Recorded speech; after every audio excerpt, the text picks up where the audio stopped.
The window that pops up when you render looks deceptively simple. I say that because usually I just close it as soon as I'm done with it. Maybe I save the image or I decide I want to go tweak some settings and render again.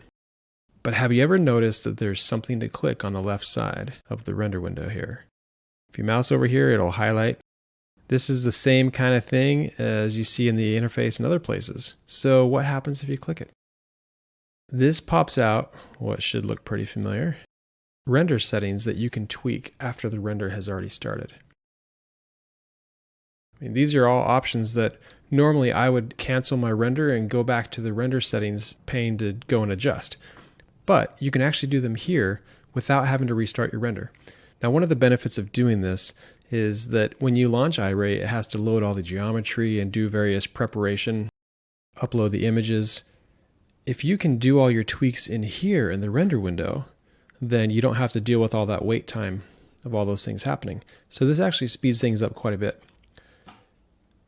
One of the neat things with this is that, I talked in a different video about the samples, the time, and the rendering converged ratio and how they impact your render times or actually decide when your render will stop. Now, you can actually adjust those in here after the render is already started. So if I set this to 10 samples and I hit resume, well, it stops right away because I've already passed the 10 samples. But you can adjust these settings in here. If your render stops before you want it to, just come in here and adjust these settings to get it to continue rendering. Now you may notice that once it actually finishes a render, you don't have an option to resume anymore. All you can do is save an image or close this window. But once I adjust some settings, it pops up and allows you to resume again.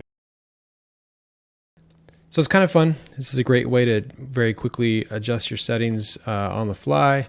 And it's really cool because you can add things like the post denoiser by making it available, enabling it, and then resuming your render.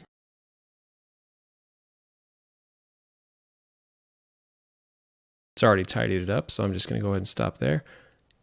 And you can even adjust your tone mapping. Come in here, let's just make it darker. Or maybe a bit lighter. All without having to restart your render.